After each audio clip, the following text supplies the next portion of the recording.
Namaste everybody, welcome to February's talk on understanding the Mahabharata.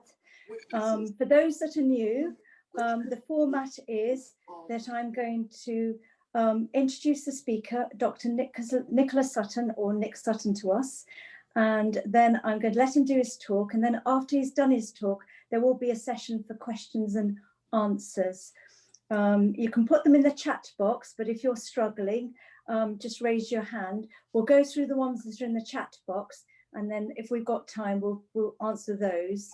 A little bit about Nick Sutton, if for those that are new.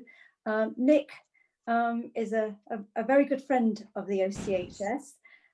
He got his first-class degree in theology in 1991. Within 4 years, he'd done his thesis and got a doctorate and a PhD in actually Mahabharata. So he's the right speaker for today. He does the courses for the Oxford Centre for Hindu Studies. If you actually go online on the website. He also speaks, he's a published author, and I love his books, and I've got props as well to show you. Pearls of Wisdom from Hinduism, which he wrote, and actually that's been my companion either in the morning because I like to reflect on thoughts for the day or in my dreams at night. And also he's the one that actually, his Bhagavad Gita, and this is a signed copy from him. I have to say, Nick, that I'm going to embarrass you, but I regard you as one of my gurus. Yours is the first Bhagavad Gita that I actually understood and I still read and refer to. So I'm going to hand over to you. Hey, thank you very much. Yeah, Mahabharata is a subject that's close to my heart, and I'm obviously going to try and address the subject in 45 minutes, which is I set it on the tablet. A task in and of itself, simply because the Mahabharata is such a vast work and such a vast subject. Yeah, Mahabharata is absolutely vast. It says at the beginning, everything that exists is in here, whatever is not in here does not exist, it says. So it covers the whole range of subject areas. It exists as a written work in Sanskrit text, but the written work exists or existed in a large number of different manuscript versions, all of which differ to some degree from each other. As far back as the 13th century, Madhvacharya was lamenting that he couldn't find a single version of the Mahabharata because every time he got a new manuscript, it was different from the others. However, in the 20th century, beginning from it took about nearly 50 years, a group of Indian scholars headed by V.S.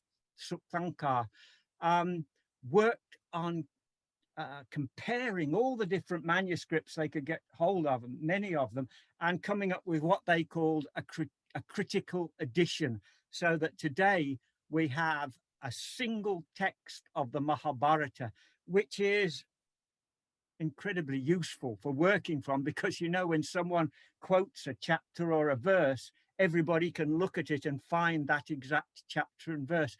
The problem with the critical edition is that certain passages of the Mahabharata, which everybody knows and reveres, were excluded as later additions. I'll give an example. Everybody knows perhaps the story of the awful disrobing of Draupadi after the gambling match, and the way that Krishna manifested himself and produced the endless sari while Draupadi appealed to him. The critical editors, comparing all the manuscripts, determined that that should not be included. So what we end up with is really not so much the Mahabharata as a single book, but the Mahabharata as a broad tradition. Because as well as the Sanskrit version of the text, the Mahabharata also exists in countless different forms, as passed on by storytellers, in dance, in dramas, and more recently, of course, in film and the television version, which ran, I think, for about 90 episodes and was incredibly popular. So that most people in India and of an Indian background are very much aware of the Mahabharata, the stories, the narrative, the characters, but perhaps not so much aware of the textual substance of the Mahabharata, all its different ins and outs, its different passages. But the textual version itself is immense. I will show you an example. This is one I've had very nicely bound here by a bookbinder in Birmingham. This is one volume of 30 about, which I've got taking up most of my bookshelves these days. And if you look, this is the critical edition as produced by the Pune scholars, as they came to be known, headed by V.S. Thankar. And I don't know if you can see that, but perhaps if you look up at the top there, you have the text of the critical edition that they came up with. And then moving down below, you've got in smaller works, different versions from each of the different manuscripts that they examined. So it was a work of immense scholarship. But what we've got here is a text that is truly vast, and it's said to be the longest poem ever written, probably, I think, longer than the whole of the Bible. And what I read somewhere, 4 times longer than the Iliad and the Odyssey combined. So it's a truly vast work, so that it's very difficult to say that one knows the Mahabharata simply because of the scale of the text. Moving on quickly, it's divided into 18 different books called parvans, or sections of varying lengths, some containing, I think, 350 chapters, some containing only 4 chapters, so varying sizes. And there are 2 full translations of the Mahabharata available in English language. There are many versions of it, but they're nearly all abridged to a greater or lesser degree. Sometimes I've seen small paperback versions, which must be only about 1 or 2% of the original text. Of the 2 translations, one was done over 100 years ago by Ganguly, Kisari Mohan Ganguly. And it's in 12 volumes. I think it's still available. I bought it from the publisher Munshi Ram years ago in India. I managed to get it back into the country as hand baggage somehow. And I had to double tip the porter at the railway station to carry it on his head as it came across. So this is 2 of the 12 volumes. I've only got 11 now. I lent one to someone and never got it back. So if anybody's out there listening who borrowed it from me, I'd appreciate it being returned, but I don't think it was anyone here. The other more recent one, and the trouble with Ganguly's translation is he writes in a very antiquated style of Victorian Anglo-English, which can be difficult at times. Also, he didn't have the critical edition at the time, so he translated one of the manuscripts only. So it's sometimes difficult to match it up. Oh yes, here it is. The other more recent version has been produced by Penguin in India by Bibek de Broy, which does follow the chapters of the critical edition. However, and I hate to say this, it's a poor translation, and I've been looking at it at the philosophical sections, and clearly he was under time pressure, because when it comes to a difficult passage, he just tends to skip over it or make really obvious errors in it, or sometimes he just copies Ganguly's version of it if he can find it. So it's a very readable version. It follows the critical edition, but I would want to be wary of the accuracy of the translations. So yeah, a huge work on a vast scale, but I would say it's absolutely pivotal to understanding the development of Indian culture and Indian religion. And you might ask the question, or anybody might ask the question, what is the Mahabharata? What sort of work is it? How would you classify it? Or if you know than an English degree, you might say, what genre of literature does it belong to? And I've experienced the difficulties with that myself. So 2-3 years ago, I was invited by a publisher, Blackwell, I think it was. They were doing a compendium of the world's literature, and they asked me to write the section on Mahabharata. And against my better judgment, to be honest, I agreed to do it, and I knew they wouldn't like what I would write. And sure enough, they didn't like what I wrote, because what I stated, for two things they particularly pointed out they found hard to accept. First of all, I made the point that the Mahabharata is a particularly Indian text, and it's particularly at the heart of Hindu religion and culture. And therefore, understanding the Mahabharata had to be from the perspective of the Hindu community. It is the community and the text are so closely interwoven that if you try to separate them, then you don't get a full understanding of the work. And I think I use the phrase that the Mahabharata is the intellectual, cultural and spiritual property of the global Hindu community. And they said to that I was pandering to the Hindu nationalist movement, which was a bit odd. Never been usually accused of that. And the other thing, perhaps the main point was, I mean, the title I used was Mahabharata, India's Great Scripture. And I don't think they were expecting that. But I would argue that whatever else it might be, it's a great epic narrative, and someone might say it's a history, but above all else, it's a sacred text of the Hindu religious tradition. And I would support that argument. I mean, it is obviously a historical narrative.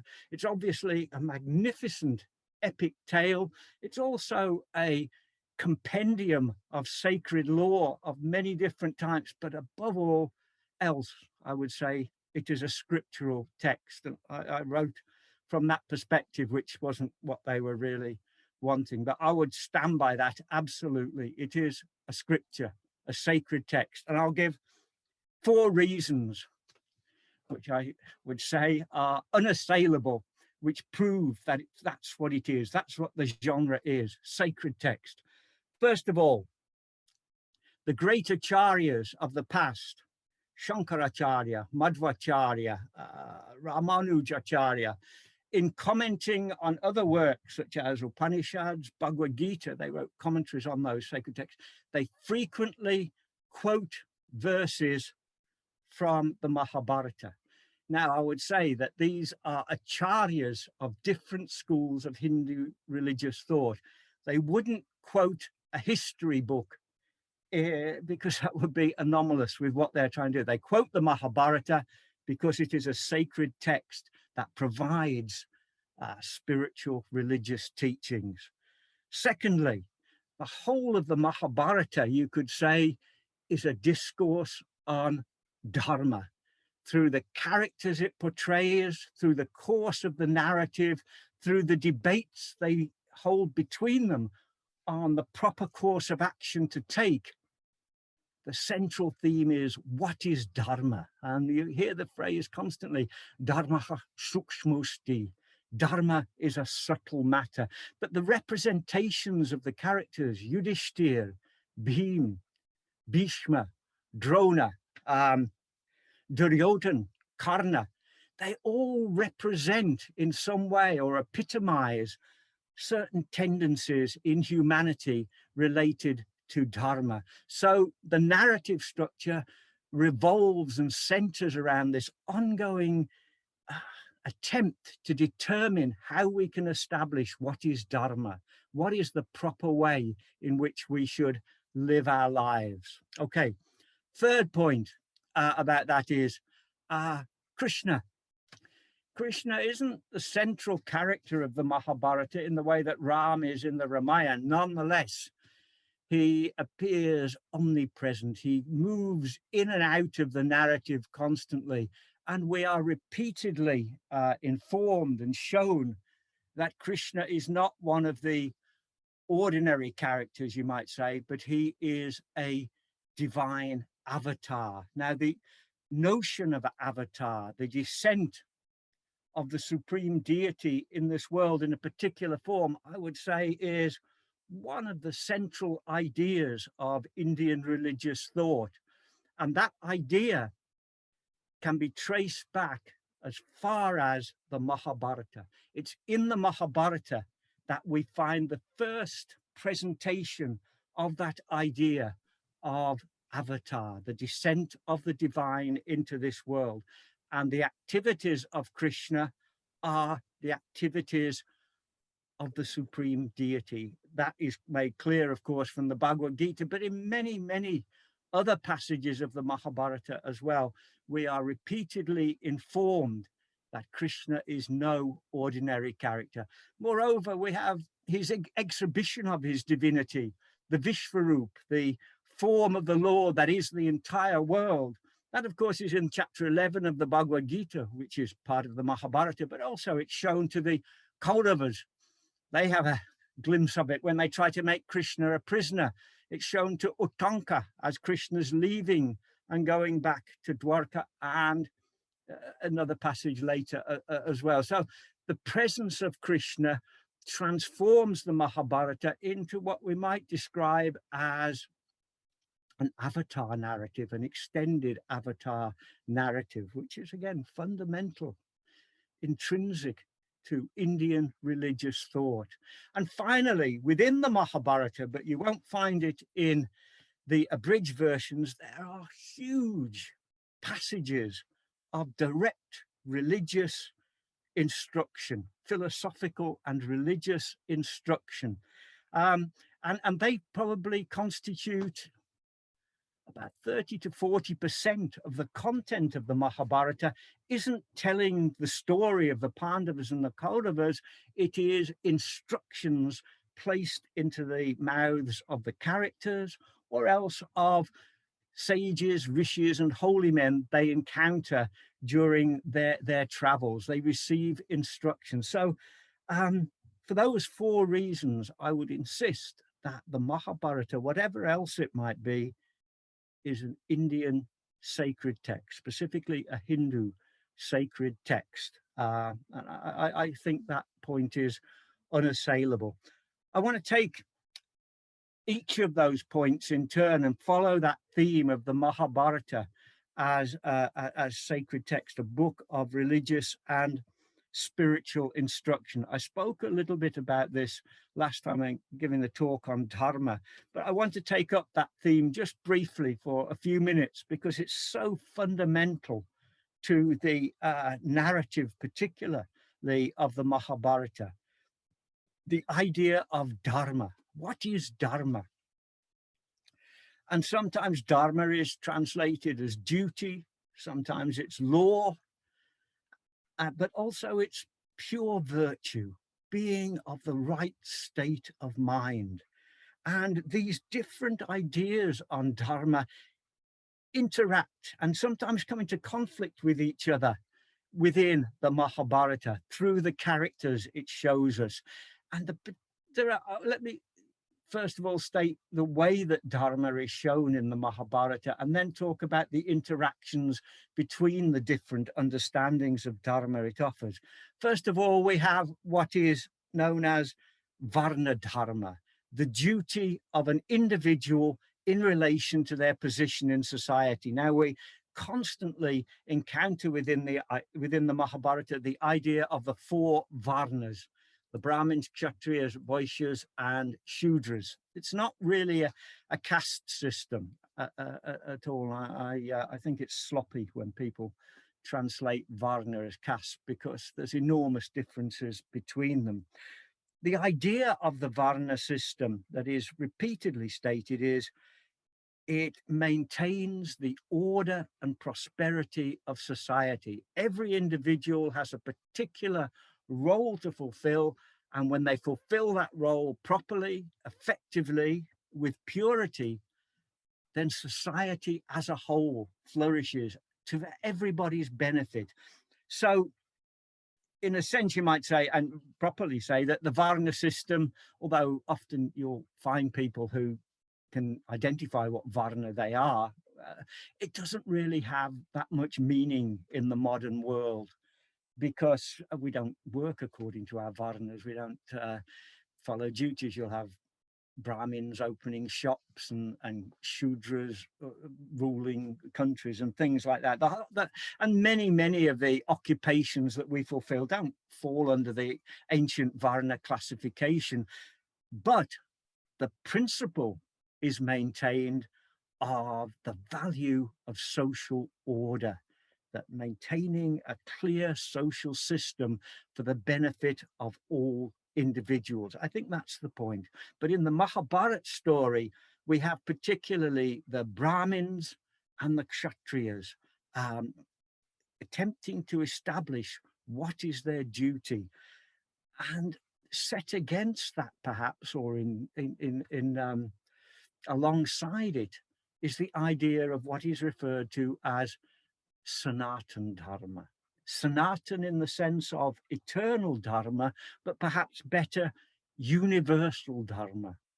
Dharma for every person at every time. So the Varna system was relevant in that ancient period as the means by which social order was preserved so people could flourish. The Sanatan Dharma is a set of values, precepts, ideals that apply to every single person in every time and in every place. The word Sanatan includes that. It's universal. So whether you're English, Indian, Hindu, Christian, atheist, the Sanatan Dharma is the way that one should live. It is what it means to be human. And if I could refer to the book that was mentioned earlier, just to describe what this Sanatan Dharma is. Just a couple of verses from the Mahabharata. Never displaying malice towards any living being through actions, thoughts, or words. Acts of kindness, giving in charity. This is the Sanatan Dharma adhered to by righteous persons. Another verse. Not harming, ahimsa, truthfulness, remaining free from anger, and giving in charity are the four practices you must adhere to, Yudhishthira. This is the Sanatan Dharma. So these are the principles. Basically, it's the ideal of universal compassion, having no harshness, no malice, no hatred, no anger, never seeking one's own self-interest at the expense of damage to other living beings. But the Kshatriya Dharma sometimes demands that they must fight, rule, punish. And Yudhishthira stands at the heart of that debate, because he is the epitome of, if you like, of the Sanatan Dharma in all his actions. Always gentle, always kind, always truthful, always forgiving. Countless instances in the Mahabharata demonstrate Yudhishthira in that light, and yet he's Kshatriya, he's the king. He is forced to wage war, and he hates the idea of having to go to battle and kill people and cause suffering to their wives and families. At one point he exclaims, Kshatriya Dharma ha paposti. The Kshatriya Dharma is nothing but papa, nothing but wickedness.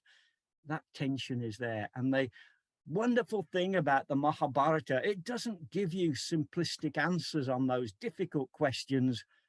It shows you the questions that you should ask. And then, as Krishna says in the Gita, yatechchasita takuru, you have to make the right decision about what you should do.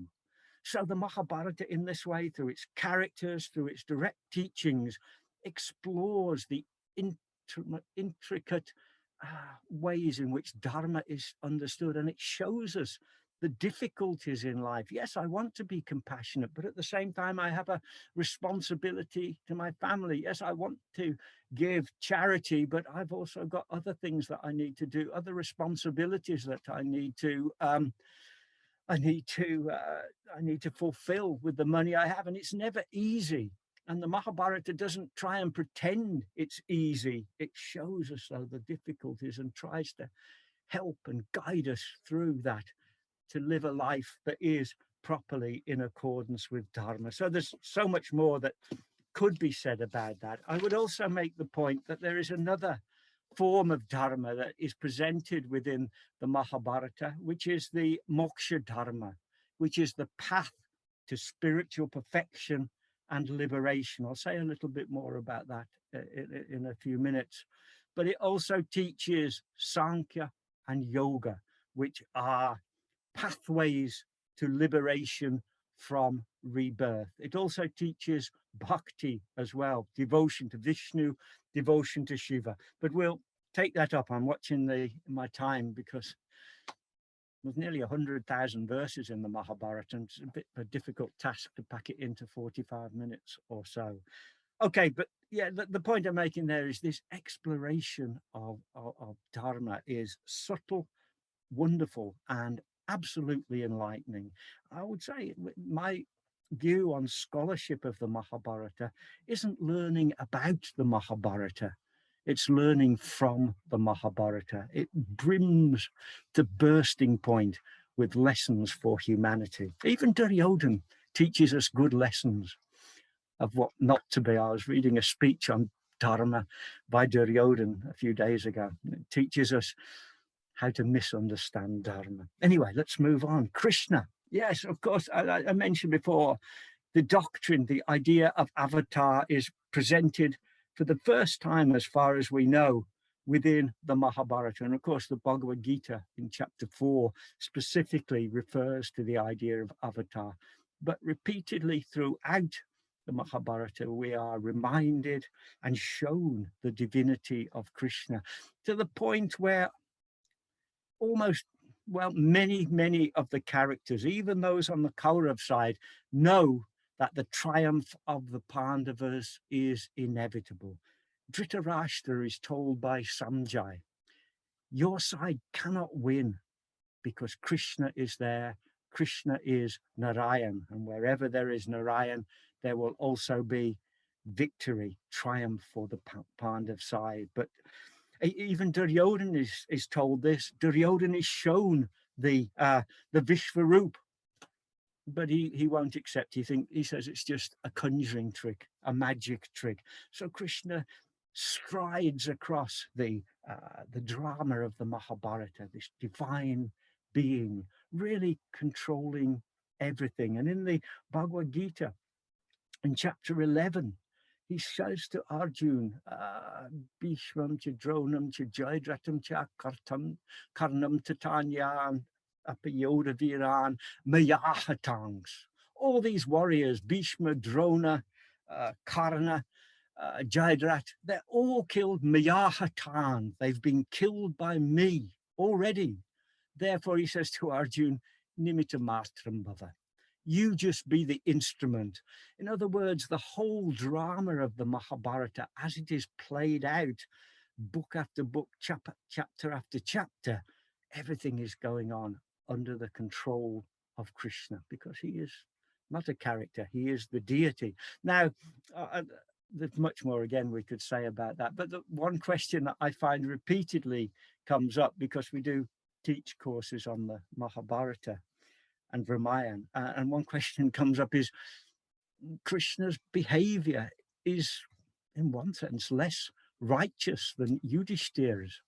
In fact, Yudhishthira, we find at the very end, he performed only one wicked act in all his life, we are told. That one wicked act was that he was deceitful to bring about the killing of Drona.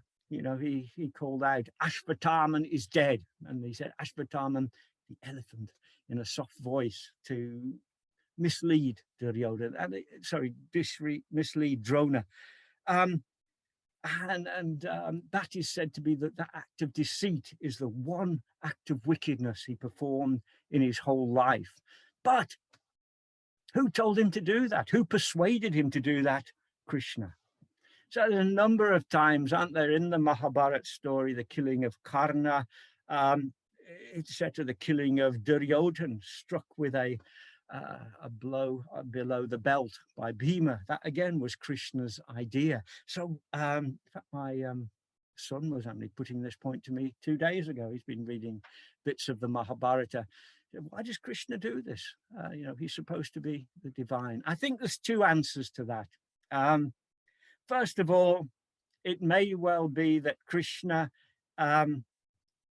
sees the end justifies the means. There's a long passage in the Mahabharata which presents the duties of a king, and the duties of a king, the Kshatriya Dharma, involves tricky behavior, misleading enemies.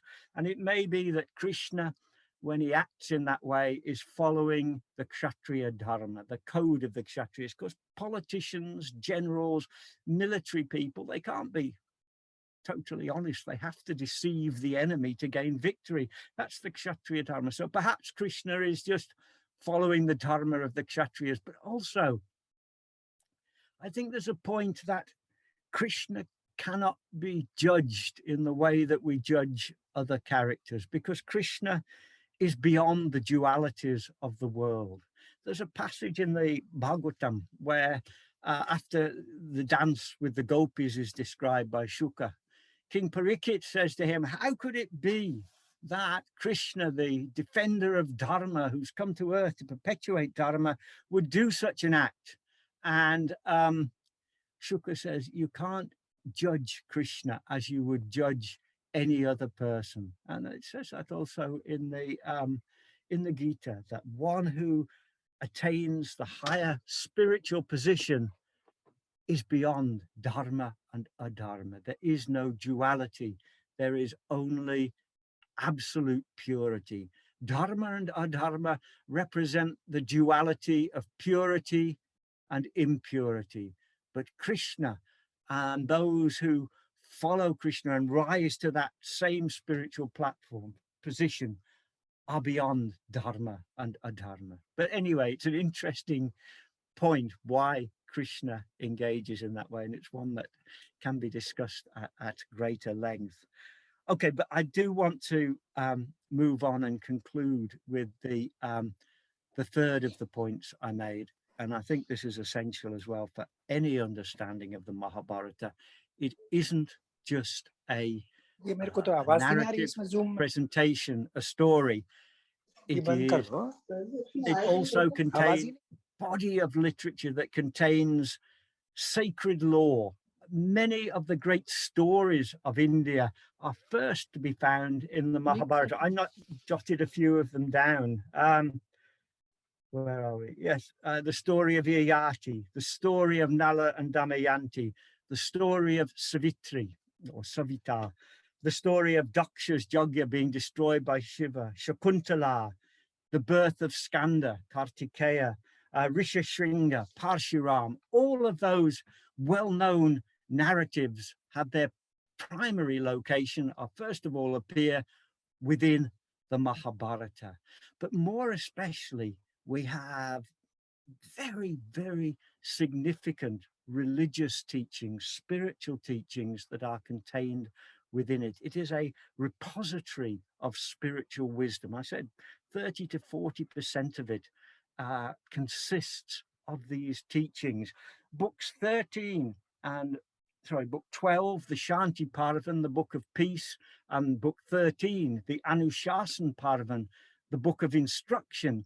There's about 500 chapters in those. If you think the Bhagavad Gita is 18 chapters, there's 500 chapters of instruction there. And then later on, we've got the Ashvamedha Parvan, where Arjun, as Krishna's about to depart to Dwarka, Arjun comes forward and says, all those teachings you gave me before the battle, the Bhagavad Gita, I've forgotten them.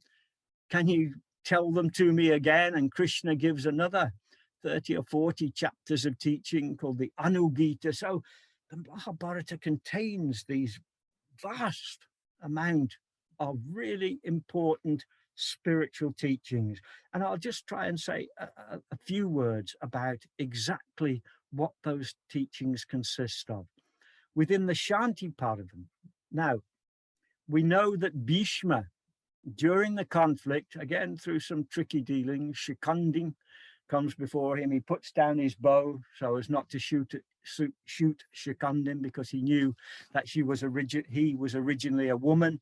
And then Arjuna, at Krishna's urging, takes the opportunity and shoots down Bhishma. But Bhishma isn't killed immediately. He lies on the field of battle, mortally wounded. But while he's lying there, at the end of the battle, after Kurukshetra is over, the Pandavas and other surviving warriors come to Bhishma, and Yudhishthira in particular questions him on a huge array of subjects. He questions him about the duty of a king. He questions him about the duties of a king in times of emergency. This is all in the Shanti Parvan. And then he starts to ask about spiritual truth, about the path to liberation from rebirth, how to escape from this world, how to become spiritual, purely spiritual. And in the Shanti Parvan, in the teachings that Bhishma then gives, we've got the fullest, oldest accounts of the Sankhya system of philosophy, and also the earliest teachings possessed anywhere or found anywhere of yoga practice as well within the Mahabharata. Now, Sankhya, we know that in India, the Hindu system is primarily Vedanta, the idea that Shankaracharya taught of absolute unity between the individual self and the absolute, Advaita Vedanta, other schools of Vedanta as well. And all of those schools of Vedanta look back to the Upanishads as the original scriptural source of their teachings. But a parallel and possibly equally important strand of religious thought is the Sankhya system, which is closely related to yoga. Now, the Sankhya system is in many ways similar to Vedanta. It teaches that liberation is achieved by going beyond the external world and realizing, finding, knowing one's true spiritual identity. But whereas Vedanta, as in the Upanishads, states that Atman and Brahman are one. I am Atma Brahma, says the Mandukya Upanishad. The Sankhya system gives an alternative version. It says that each Atman is eternally individual. There is no question of absolute unity. Before, after liberation, each spiritual entity, each Atman remains individual. And whereas the Advaita Vedanta teaches a doctrine of the unreality of the world that we perceive is ultimately an illusion because it's perceived in terms of variety. And therefore, whereas in fact the true reality is unity of Brahman, Sarvam Kalavidam Brahma. The Sankhya system teaches the reality of the world. There are two fundamental eternal realities: the spiritual self, Atman or Purush, and Prakriti, the material world. And the goal of life is for Purush to be extracted from its association with Prakriti, with matter, and ascend to a state beyond this world. And then associated with Sankhya, inextricably linked to Sankhya. Even Krishna says that, Ekam Sankhya cha Yogam cha, is the yoga system. Yoga and Sankhya are one and the same. Ekam Sankhya cha Yogam cha. Because yoga is the series of practices by which realization of the identity of the Atman is achieved and leads to liberation. So in a sense, Sankhya provides the theory, yoga provides the practice. Now, when I speak of yoga, one might naturally think of modern practice of yoga, which is based on physical postures, sitting postures, bodily postures, etc. But this isn't the yoga that's taught in the Mahabharata. This isn't the yoga that's taught by Patanjali in his Yoga Sutras. The yoga that the Gita, the yoga that the Mahabharata, and the yoga that the Yoga Sutras teaches is a yoga of the mind. And it's about gaining control over the movements of the mind by intense meditation. But the point I'm making with regard to the Mahabharata is, and of course we could have a whole session and more.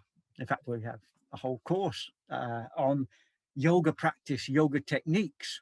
But the point is that the earliest sources for the ideas on this yoga of the mind is to be located within the Mahabharata. That's the earliest passages. Of course, the Gita, Bhagavad Gita, is one of those passages which contains considerable teachings on the practice of the yoga of the mind, chapter 6 in particular. But within the Mahabharata, particularly in the Shanti Parvan, book 12, we find extensive passages of teaching about how to practice this yoga. And when Patanjali came to compose his Yoga Sutras some centuries later, we don't know the dates, of course, it's unknowable, basically, but I think it's a very strong likelihood he must have used existing sources, and there's a very strong likelihood that the sources that Patanjali drew on are those which we find in the Mahabharata. So again, the importance of the Mahabharata as spiritual wisdom, because it contains the primary source for the teachings on yoga, which are so widely spread today across the world. We've just started a course on the Yoga Sutras, and it's been almost overwhelming in its popularity. I think it's first time we've had over 100 students on the course, because yoga is such a big subject now. But the Mahabharata is essential because it's there that we find the origins of yoga, as far as we can tell there as well. And just briefly, because I'm aware I'm almost running against time. Nick, sorry, Nick, you can carry on for a bit longer. You're okay. Are you all right? Okay. Yeah, all right. If you want to listen. Okay, well, I've nearly got to the point. I've been working strictly moderating myself as I go along, but I would also make a point about the I mentioned the stories that are contained in it. I'm sure many of those stories are very well known, like Savitri, etc., and Satyavat, the way that she saves her husband from the god of death by presenting him with a wonderful discussion of dharma, and to the point where she kind of tricks the god of death to returning her husband. Nala and Damayanti, this great love story between the two, separation, trouble, and eventual reunion again. Those stories which could fill 20 or 30 Amar Chitrakatha comics. They're all taken from originally in the Mahabharata and told and retold again and again. But as well as that, and as well as the teachings on Sankhya, which are so important, because many of the schools of Indian religious thought, the great teachers like Ramanujacharya, like Madhvacharya, down to Vallabhacharya, Chaitanya Mahaprabhu, etc., they all hold to the view that after liberation, the individual remains an individual, and that idea of the eternal individuality of the Atman comes from the Sankhya system, and that Sankhya system, the primary source of it, is again within the Mahabharata. And whereas the Upanishads have received a huge amount of consideration, discussion, many books written on them, well, about them, the Mahabharata has been largely neglected. I'm trying to work on it myself, so I'm giving myself a bit of a plug here, going through those passages of the Shanti Parvan and exploring them. But then again, if we move on from the Shanti Parvan, Bhishma's still hanging on. He's waiting for the I think the sun to move into the more auspicious part of the what's it called, Uttarayana, before he decides to leave his body. But then he goes on to the Anushasan Parvan, And in that, the passage of teaching, so many interesting subjects Yudhishthira brings up that probably influence our own thoughts. That first, right at the beginning of book 13, the Anushasana, we find big discussion about destiny and free will. The question is, if our lives are so fully shaped by karma and destiny, do we have any free will? Can we find happiness? Can we make ourselves rich, affluent, etc.? Or are we totally conditioned by our past karma? So there's several chapters in which different perspectives are brought to bear on that subject, and a conclusion is finally given. And well, you have to read the Mahabharata to find out the answer to that question, that destiny and free will and the interaction between them. What else do we got? Oh, yes, how to offer puja. That's instructed as well. Many different types of offering. The rituals for the Shraddha ceremony as well, how to make offerings to the ancestors. They're all laid out. The ancient traditions of marriage, which today we would find, I'm sure, utterly unacceptable. And we don't have to accept these teachings. I should note as well that although Bhishma's giving teachings here, Yudhishthira sometimes butts in and says, I'm not having that. Like when Bhishma's teaching about the conduct of a king being devious and sometimes dishonest, Yudhishthira interjects and says, I think that's not right. And Bhishma says, well, you don't have a proper nature to be a king. So when the teachings are given, it's not that we have to bow down before them. They're all sources or stimuli which lead to our own individual thoughts. But again, there's a debate on, what else have I've written a few down. Yes, marriage rights. We wouldn't accept that at all, what's given there. Sacred rivers are listed. Bathing in sacred rivers is advocated, particularly the Ganga is said to be the best of all sacred rivers, but others as well are mentioned, even Narmada, Jamna, etc. are given. And then interestingly as well, vegetarianism, that's discussed. Yudhishthira raises that point, and Bhishma, despite his ardent advocacy of the Kshatriya way of life, he accepts that vegetarian diet is supreme. He makes the point, the dearest thing that any living being of this world, human or animal, possesses is life itself. Therefore, the gift of life is the greatest gift through avoiding eating meat. Again, one doesn't have to accept that, but the arguments are set out and presented there in the Mahabharata. Then there's also passages on cows. Why are cows to be revered? Why are cows to be worshipped? Why are cows to be regarded as sacred? It's often, well, it's a well-known feature of Indian religion, Indian culture, is this reverence for the cow. And again, Yudhishthira puts questions to Bhishma. Why is the cow sacred? And Bhishma then gives 3, 4, 5 chapters in which he glorifies the cows and explains why are they to be regarded as objects of reverence, an object of worship, and not just some ridiculous primitive idea about cows, really cogently argued points to show why it is that the cow is an object of our reverence, based very much on the idea of mutual respect, that we, rather than exploitation, which I think has huge resonances in the modern world.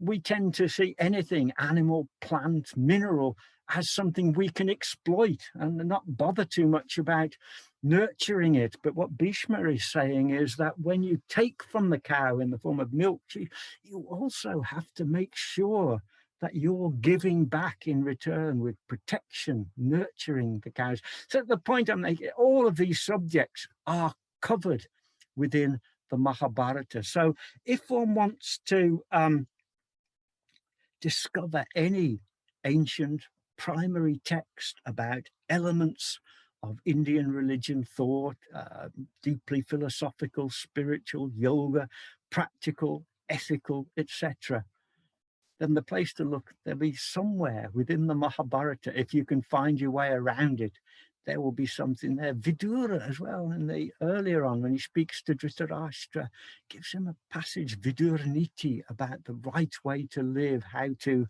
harmonize oneself, etc. All these passages are there within the Mahabharata. So I've run over my time a little bit, but I'll go back to my original point, my original thesis, which was when I argued and still argue, still contend that whatever else it be, it's wrong to regard the Mahabharata simply as a work of literature, simply as a great work of literature. It is that, but more than that, beyond that, it is a great work of spiritual wisdom, and that is its primary identity, a great work of spiritual wisdom. And when we study the Mahabharata, as I said before, it's a mistake just to write books and read books and study books that teach us about the Mahabharata. Really, when we study the Mahabharata, we should be doing so with an aim of learning from it, thinking about the lessons it gives us, reflecting on them, and developing our lives accordingly. It's a great guide to life. So I go back to my point. Mahabharata, whatever else it is a sacred text, a book of spiritual wisdom and guidance for life. Okay, I'm over time. I'm sorry, I will finish there. That's enough, really. Thank you very much, Nick. It was a great whittle stop of the themes that run through, and I hope we can have a chance for you to speak again and go through each individual theme. But I think, yeah, it's brilliant. We have got some questions, and because they're quite complicated, if you can unmute yourself, I'll just go through. There's Pradeep wrote the first question, Pradeep. So if you can mute yourself, unmute yourself. Hi, Nick. Hi, thank you. Hi, Nick, can you hear me? Hi, Pradeep. Good to see you. Well, hear you again anyway. Yes. So my question is on the timeline of Mahabharata. It's always a problem to actually say exactly when did it happen. It was BC, AD, etc. And Mahabharata also, and Bhagavad Gita also. Because the only time which is actually historically linked is Buddha's birth, and death. All the others are sort of, we say, people put thousands, 10,000s, millions, etc. years. So I just wondered, could you give us your idea on the timeline of Mahabharata and also Bhagavad Gita around this, please? Yeah, okay, Pradeep. To be honest, I mean, volumes have been written on this subject, trying to break down the Mahabharata into layers and conclusions being drawn about when it was written, when this part was written, when that part was written.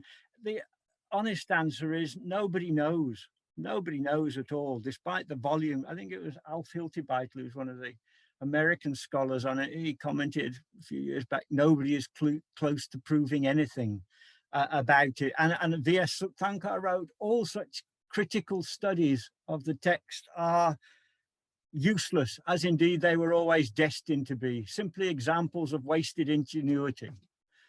I couldn't comment on that, but that was his view, Suttanka. The point is, we just don't know. The Mahabharata comes to us, it appears, it's quoted by historical figures in the early centuries CE, but when it was composed, we just don't know. As for historicity, again, we don't know. There are many scholars who think that it refers to events that actually took place in a period of remote antiquity.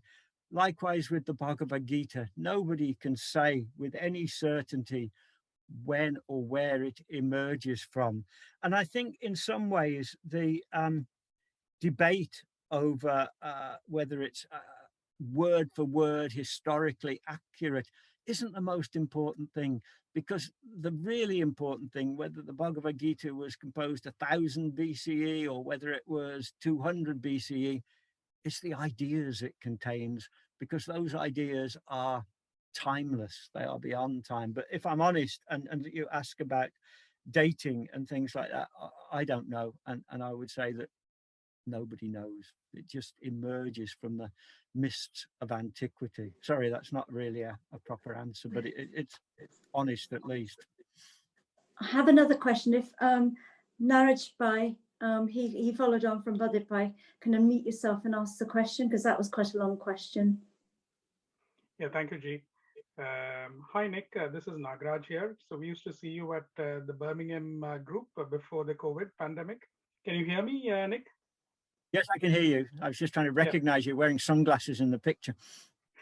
All right. Mine was actually a follow-up question from what Pradeep Ji did ask. So I was reading a commentary of Bhagavad Gita written by Dr. Shakuntla Shastri. Mm-hmm. And she actually goes a little bit further in terms of identifying what her views on timeline for Bhagavad Gita, thereby Mahabharata, could be. And she makes one reference saying that there is no mention of Bhagavad Gita or Mahabharata during the Buddhist era. No.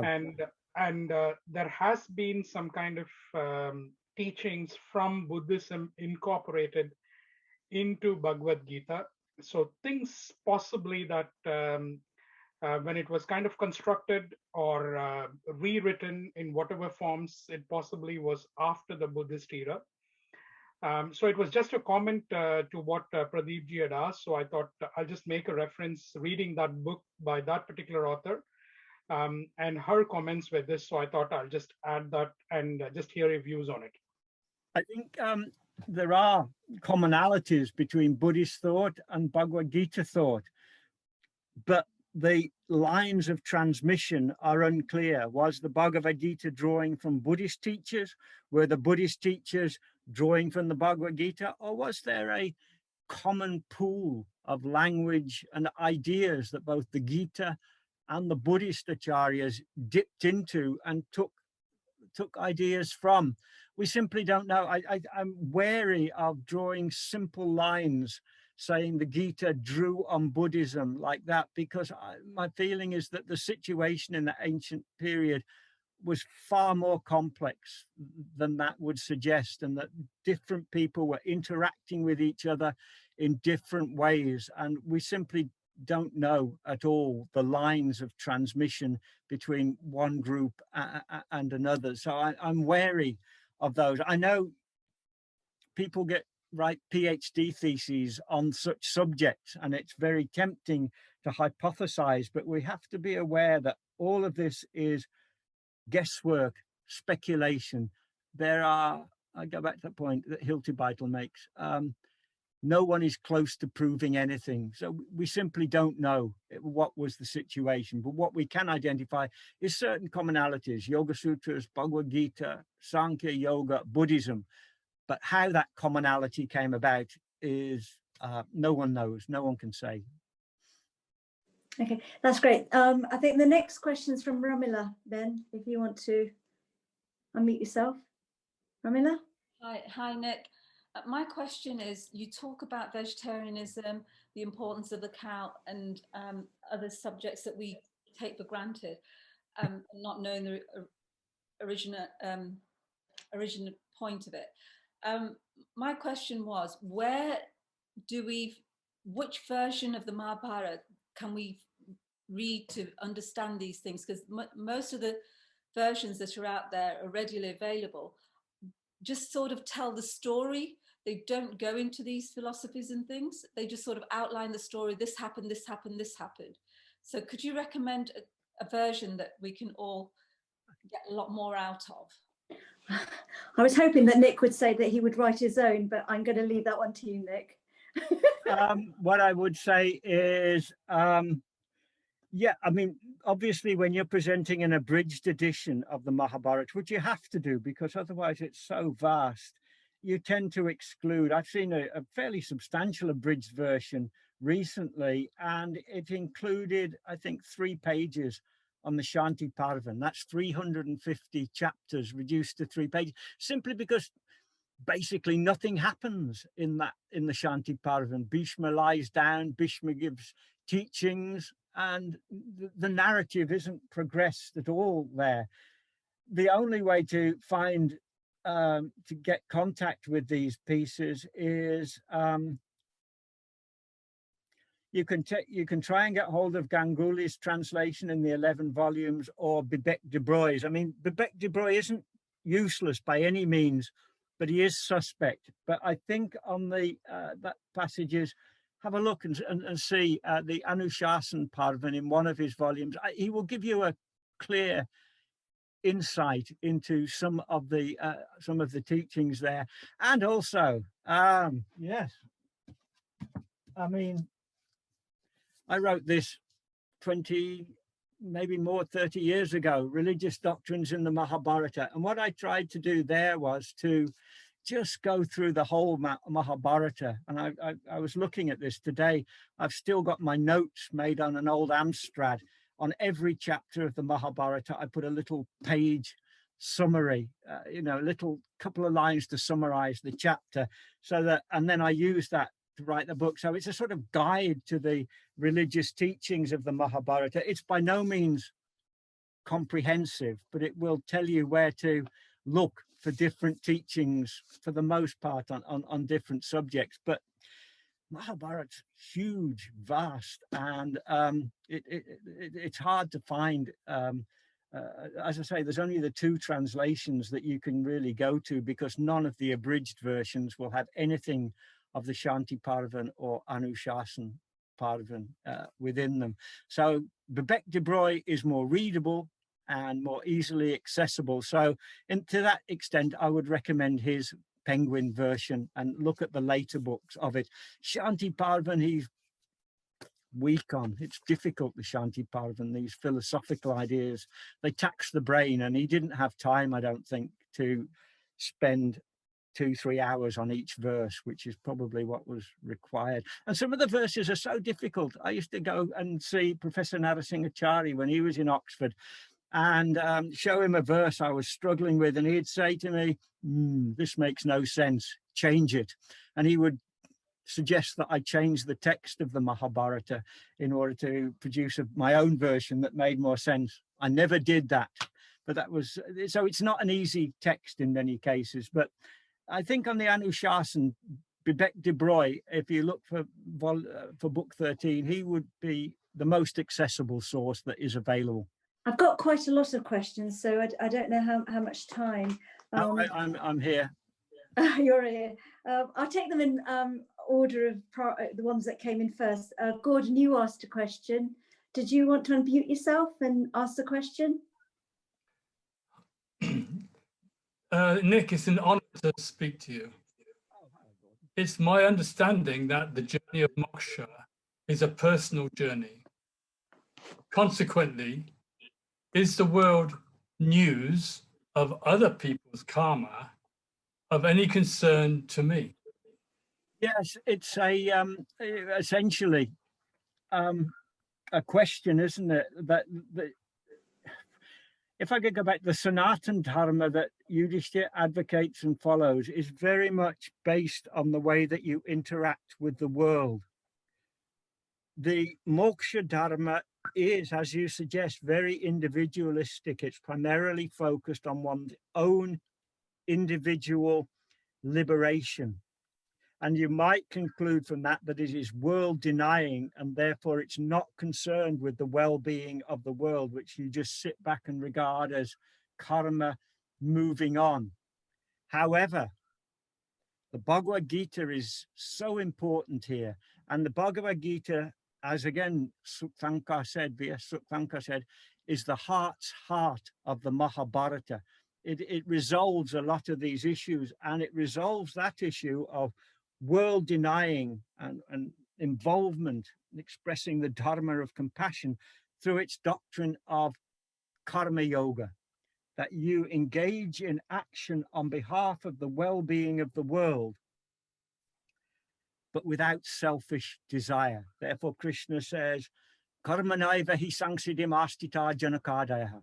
People like Janak, who are in a position of perfection, simply through karma, through acting. Therefore, he says, Lokasangaham evapi sampasyan. Therefore, thinking always of the welfare of the world, kartamahasi. You must take action. It's Krishna's call to action. So seeking personal moksha, Krishna is emphatic on that point. It does not involve indifference to the world. Was it Krishna? Sorry. Yeah, this is Krishna here. I'm speaking from Singapore. It was a wonderful talk. So thank you so much for the talk. I have basically two points to say. One is there is a wonderful translation by Ramesh Menon about I think 10 or 12 volumes, which actually is a full translation of the Mahabharata, which is a new translation. But my question is not that. My question is about the tantras. So Mahabharata is a sort of source of much of Indian thought. But do you find elements of the tantric or the agamic thought in the Mahabharata? So this is my question. And I have one more question about Bhagavad Gita and the Anugita. And how do you compare between the two? Okay, thank you. Good questions. I like those questions because I can answer them. And the first question, no, there is, as far as I've been able to detect, no evidence of tantric influence, agamic influence on the Mahabharata. I think I made that point in the introduction to that book, Religious Doctrines. The agamic probably did exist at that time, but the author of the Mahabharata chose not to include it. We don't know why. Maybe it was, I think it came to prominence at a later date. We don't find, the Agamas are probably early centuries CE. I think the Mahabharata was earlier than that.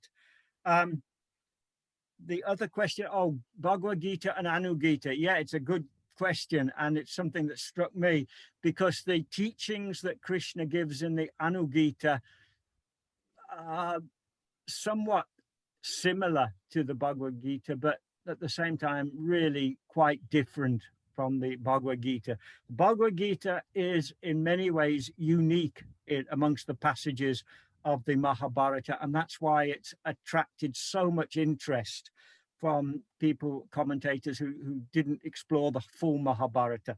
The Bhagavad Gita integrates beautifully the ideas of Sankhya Yoga and Bhakti, devotion to the deity. It includes the idea of divine love. You're my bhaktaha same priyaha. One who is devoted to me is the object of my love. And it mixes those up chapter by chapter with Sankhya Yoga teachings. The Anugita is most closely resembles the teachings that Bhishma gives on Sankhya and Yoga in the Shanti Parvan. So Krishna says at the beginning of the Anugita, he says, I'm not going to repeat the whole Bhagavad Gita to you again. I'm implying you should have listened more carefully and remembered, although it was the first day of the battle, so Arjun can be forgiven if his mind was somewhat distracted. But the teachings he gives are really quite, there's a small level of overlap, perhaps. I'm thinking in terms of Venn diagrams, but generally speaking, the Anugita is more closely aligned with the Sankhya Yoga teachings found in the Shanti Parvan than with the Bhagavad Gita. I've got one question. Does I don't know if they want to come forward because I have asked. It says, should we not give more importance to principles than personalities, timings, dates, etc. for our future? That seems more important. Can I expand on it? Yes, of course you can. Yeah. Yeah. Generally, we give more importance to the principles in life rather than personalities. Although in political field, it's important to have some personalities. Still, the principles of politics also involved and are taken as more important than personalities. So I just wondered if it was not Arjuna asking these questions, somebody else asking the questions, would the principles change if personalities are changed? So what I'm trying to say is, should we not focus more on principles so that our future can be improved on it rather than on personalities? Because the personalities are long gone. Yeah, it's a point that has been discussed. Is the Bhagavad Gita just for Arjuna in that time, in that situation?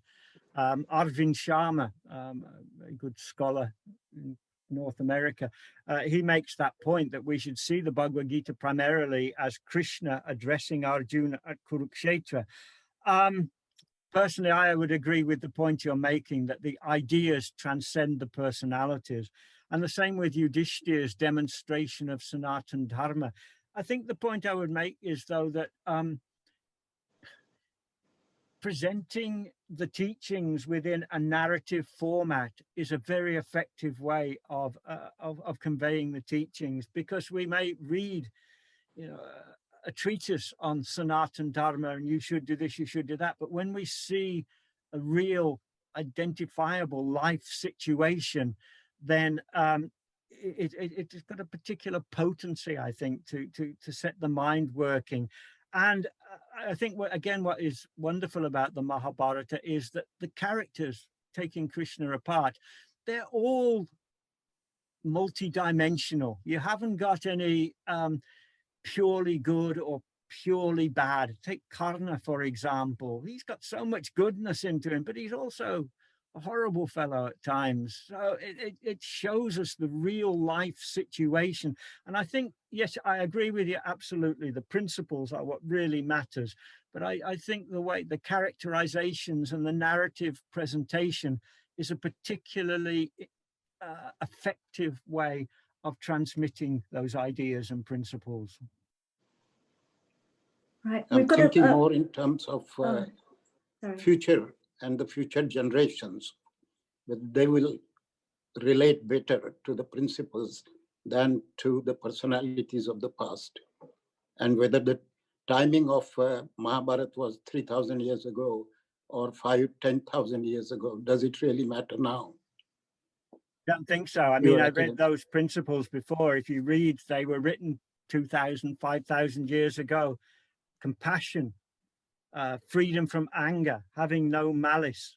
They're probably as much important as today as they were thousands of years ago, because they're Sanatana Dharma, they're universal, timeless. Yes, I agree with that, absolutely. And the Mahabharata also does both. It shows you them in the narrative, and then it also states those principles in didactic passages as well. So there's an interrelationship between the teachings and the narrative and the characterizations. Thank you. Hi, Dr. Sutton. Good to see you again. Australia. Yeah, 4 a.m. From an outsider's perspective, we are constantly told that the Vedas or Shruti are the holy or sacred texts of Hinduism. And considering your argument on how we should view the Mahabharata as a sacred religious text, how does the Mahabharata stand in importance when compared to the Vedas in terms of scripture? Mahabharata itself says it's the fifth Veda. It declares itself to be the fifth Veda. And in so doing, it assigns to itself a status equal to the other four Vedas. I would say in terms of actual significance, in reality, the Mahabharata takes precedence over the Vedas. Much of the Vedas, if you read Rig Veda Samhita, Yajurveda Samhita, it doesn't it's highly ritualistic, and it's forms of rituals that are very rarely practiced today. Whereas the Mahabharata, as I was saying just before, it raises issues that are relevant, ideas that are absolutely relevant to us every day of our lives. So from that perspective, I would say the Mahabharata, to my view, takes precedence in reality and actuality. Whatever the the formal status of Shruti and Smriti, in reality, the Mahabharata is much more important than the four Vedas, because it gives us guidance that really matters. And I've been doing this for 30, 40 years now. And, when I was preparing this talk, I got so distracted because I found a little passage there and I hadn't seen it for a long time. So I lost track of time a little bit following that up, because the idea that it was giving was so fascinating there. So, and I think as well, yes, I say sacred text, but I would draw a distinction between the attitude of other religions to sacred texts, like for traditional Christianity and traditional Islam, Quran Bible have been absolutely unassailable authority. I think the Mahabharata as a scripture functions differently, whereas those other texts stand above us and talk down to us and tell us what we must do, whether or not it makes sense to us. Mahabharata is a guide and a friend and assistant as we pursue our own path. It's not telling us what we must do, it's just helping us to find our own individual path. As Krishna says at the end of the Bhagavad Gita, he says, Vimishaita Rashashena. Think about all of this carefully, and then Yatechchasita Takuru. Do as you see, as you think is best. Krishna isn't demanding of Arjuna you follow. He isn't threatening him eternal damnation if you don't do what I say. He's saying, I'm helping you. You're in a bad situation. I've given you guidance that will help you through this difficult period. I think that's an important point as well. Anyway, thanks, Pasha. Thank you. Okay. Thank you, Nick, again. That was enlightening, reflective, much food for thought. And I hope you do perhaps translate a Mahabharata or write a Mahabharata for us anyway. I'm going to pass over to Raj Bhai now and just wish everybody well and take care. Okay. Bye-bye. Thank you, Dr. Nick Sutton. Fabulous as always, right? Just can't get enough of you. So backing up on what Bina's saying, please do write Mahabharata in your own good time. Sure, we'll all be avid readers of it. There's a lot of new people on today. It was fantastic. I think we were touching, well, actually people who were logged on were 118, 119. But I think the total people who actually enjoyed your talk was around 150, which is great. There was lots of new faces on today. So for those people who actually don't know who organized it, because it says in the text, thanks to the organizer for organizing this. These talks are organized by the Friends of the Oxford Center for Hindu Studies. And the main aim of the Friends group was to actually help create awareness of the Oxford Center for Hindu Studies and help raise vital funds for their continued work and a lot of research work that goes on at the center. So with that in mind, there is a link on there. So should you be inclined to donate something towards the Oxford Center and the great work that goes on there, please do so through the link. But I was also really enlightened today because I saw a lot of people that are now coming together, and there was obviously a lot of people from the Birmingham Friends group, the London Friends group, the Coventry Friends group, some of the old people who are still with us who were at the beginning there, who were part of the creating of the Friends group. Aarti in London came on today. So really nice to see all of these people still getting the benefit of the great scholars and the speakers that we get from the Oxford Center. And also people like Pasha on the other side of the world joining us and benefiting from these lectures. So with that in mind, I hope you all really did enjoy the talks, and we value the support that you actually give through your donations. So please donate generously, because this whole object of the exercise of setting up these talks was to generate funds and to increase the access to more and more of these high-level speakers and to share them with you. So with that in mind, please look forward to joining us again. I think that's it really. Then thank you very much, everybody.